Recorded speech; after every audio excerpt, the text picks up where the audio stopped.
Hello, I'm Paul Orselli, President and Chief Instigator at Paul Orselli Workshop here on Long Island.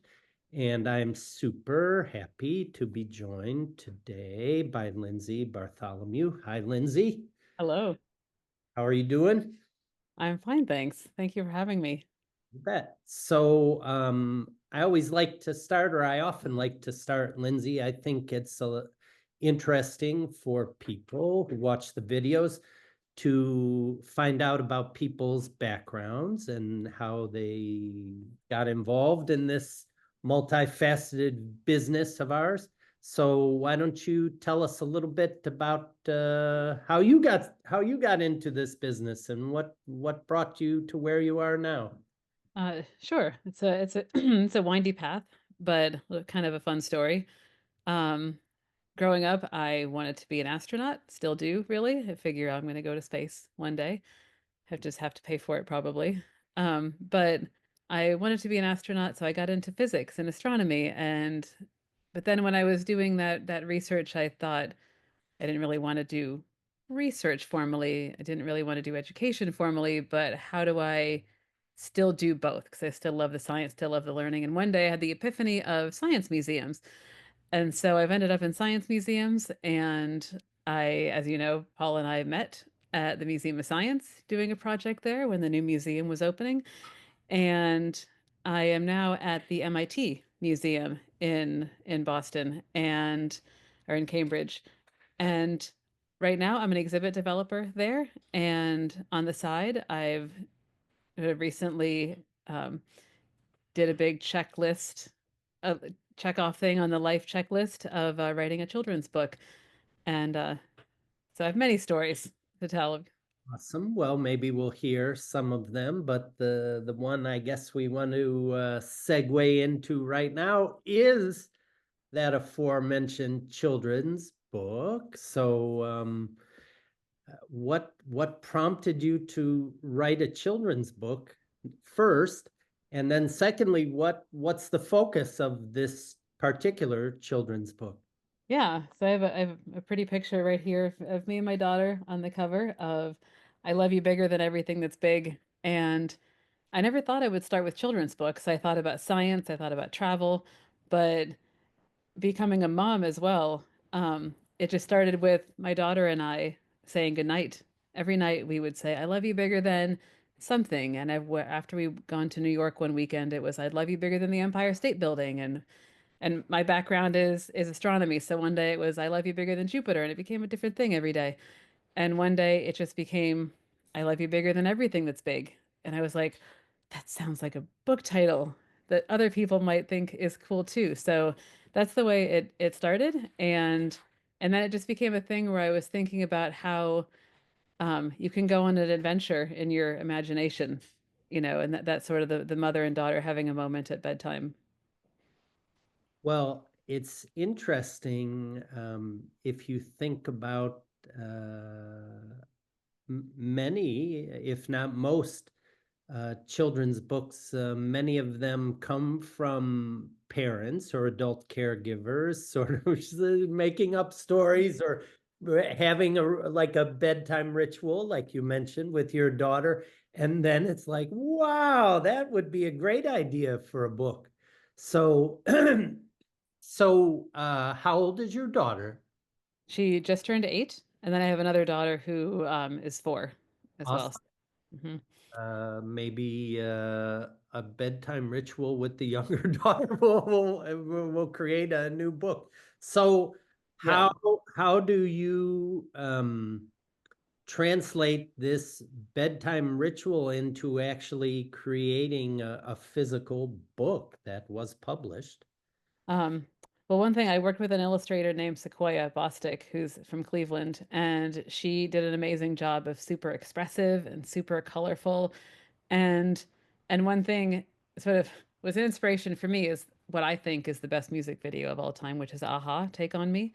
If you remember that video, which is the girl kind Yes, I'm old enough to remember that video. of which is if for anyone watching who doesn't know, it's the girl kind of like entering the comic book and everything becomes sort of sketch-like and you can like burst through a different page.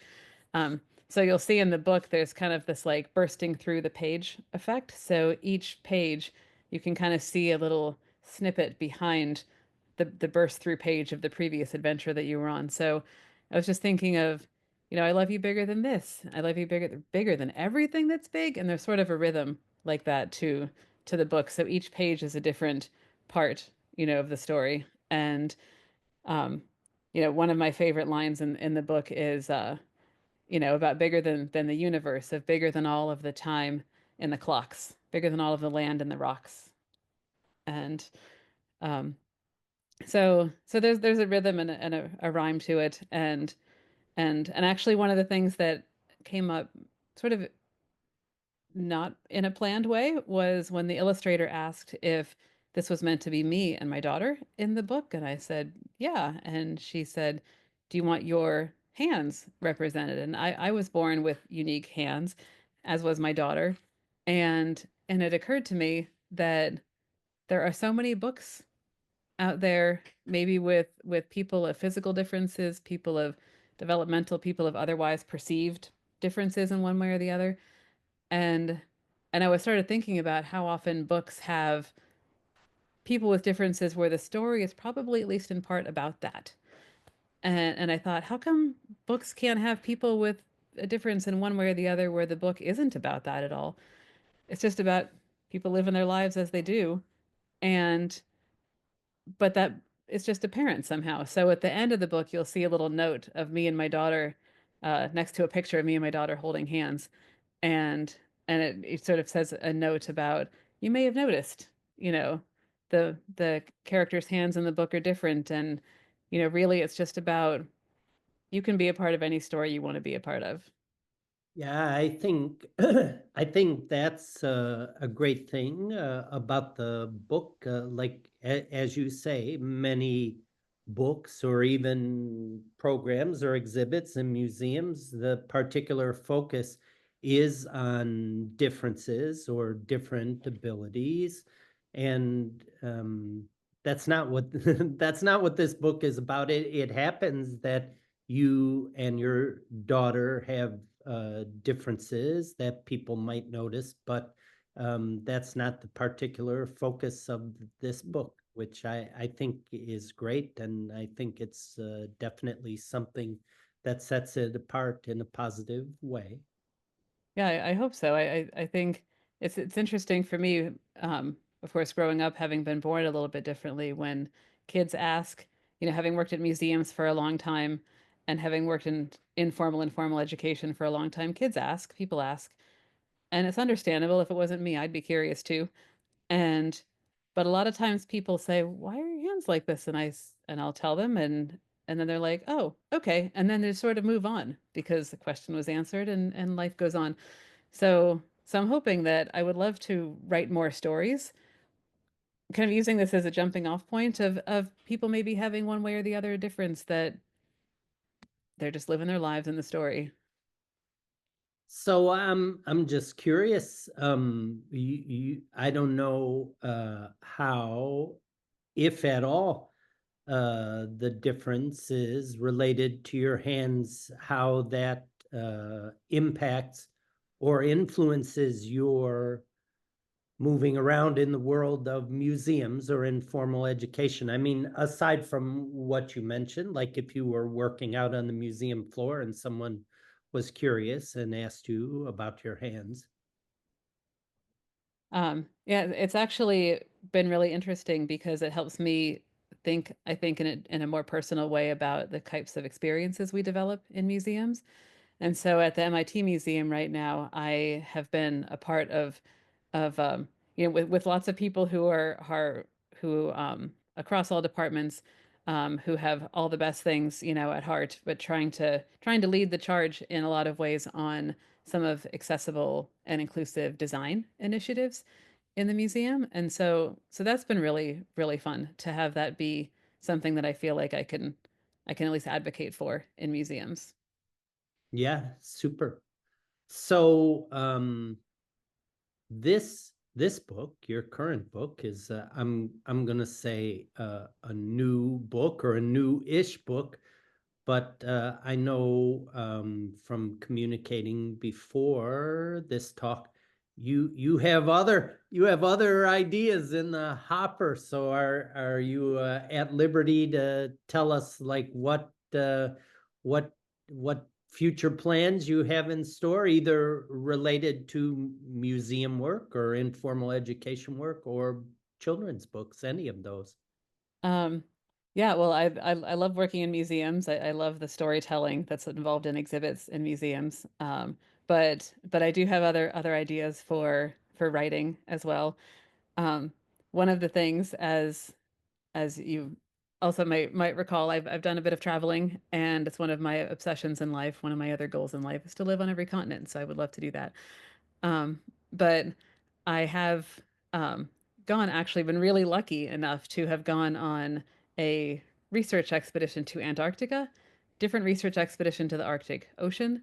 So I spent a couple weeks on both sides of the Earth, and in both cases, I was invited to be a kind of science communication person. So I did the blogs, I did the science workshop for scientists because scientists, as smart as they are, maybe don't always get practice at speaking science to non-scientists. And so I, it's just, I think it's amazing seeing different parts of the world. And I always thought of it as those places that hardly anyone gets to go. And how lucky was I? And I got to share that with schools all over the world through social media during and in person before and after. And I just saw it as kind of this mix between National Geographic and fairy tale. Like that's how I saw the polar regions. And I have writings and journals and mass emails that I had sent to people at the time, sort of prehistoric blogs. And and so right now my goal is to take all of that and figure out how to frame it, aim it, and put it in something that kind of maybe bridges a science and travel genre. So this is what's in my head right now, and I would love to do something, with that, because I've also lived in Europe, worked at the Royal Observatory in Scotland. I've taught science and math in Namibia and Africa. Still got a few more continents to go, but Yeah. Huh. working my way. I'd say you're probably ahead of most people, but that's good for you. Well, we heard it here first. We'll have to keep our eyes and ears open for the fruition of those future projects. And because we are on YouTube, we can include in the notes about the video links to any websites or Mhm. ways people can find out more about you and your work writ large. Yeah. I have right now a basic website started that hopefully will gain some traction. It's iloveyoubiggerdhan.com. And Andy? yep. So so yeah, I think this has been great because not only does hopefully people might find out about the book, but maybe it keeps me accountable to I've said it out loud what I want to do next. Yeah, Accountable to do it. that's good. Well, I have no doubt, knowing you, that once you set your mind on a goal, you you will undoubtedly achieve it. So I wish you nothing but success with that. Well, thank you Well, so much. it's been super talking with you, Lindsay. As I mentioned, we'll include in the video notes links to you and your work, and maybe, who knows, maybe we'll include some links related to what we talked about. And I guess we'll just have to keep our eyes open for the next projects, either at the MIT Museum or in the bookstore. Yes, yes. Thank you so much for talking with me. Sure. Take care. Okay, take care.